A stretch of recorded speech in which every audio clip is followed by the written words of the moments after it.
What's happening? Coach Chris back with you. It has been a bit since I posted a video, but diving back into something that has been on my mind lately, and that is just exploring the possibility of career options and being a good coach. And what does coaching look like? Coaching athletes, coaching clients in the gym, and coaching youth tennis. And I use books, a lot of books to take information and then apply it. It's one thing to read a book, it's another to actually use that and apply it to your everyday life, right?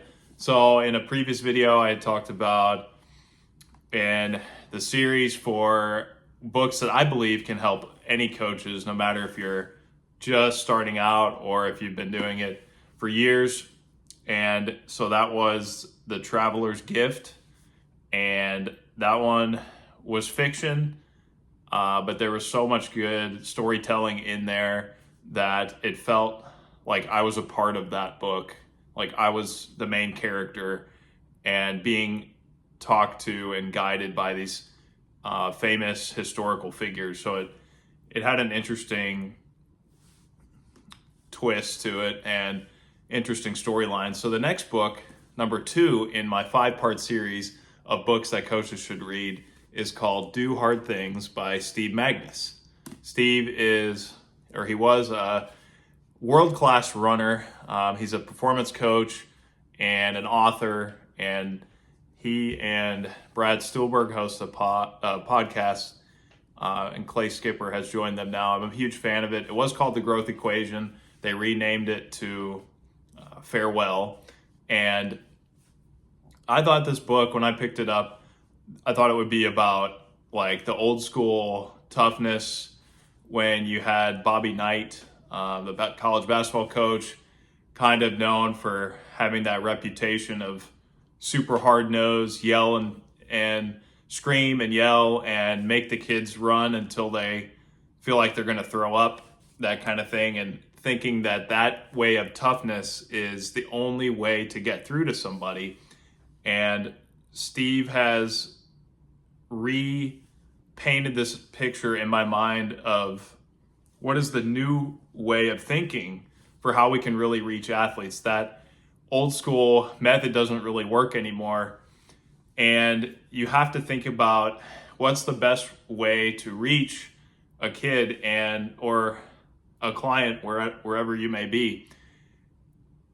It's about showing real leadership, he says, is about showing honesty, vulnerability in the right context, and having true inner strength. What does that look like?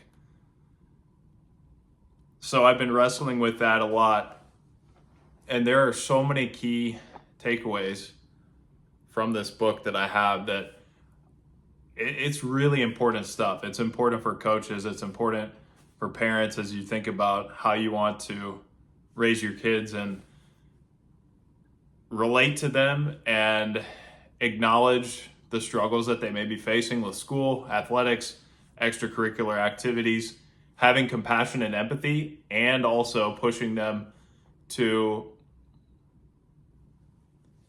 maybe expand their comfort zone and still having standards and goals for wanting them to do well and just explore what interests them so that they can be set up to have success later as they start to carve their own path. And so you think about old school toughness. What is the new school toughness? It's, again, being honest, showing vulnerability with the right people at the right time. I think that just, for me, that comes alongside a player. Like, that means coming up to a player, pulling him aside on the tennis court and saying, hey, I see you're struggling with this drill, with this concept. How can I help you be more consistent? How can I help you? I know it's been hard. You know, what's going on? And maybe there's just something else going on inside in their head that they're distracted from, and they just need someone to talk things through. So you sort of wear multiple hats as a coach, right? You could be part-time counselor slash therapist. You could be good cop, bad cop. You could be a friend, a mentor. And sometimes you might wear all those hats in the same practice session or game day.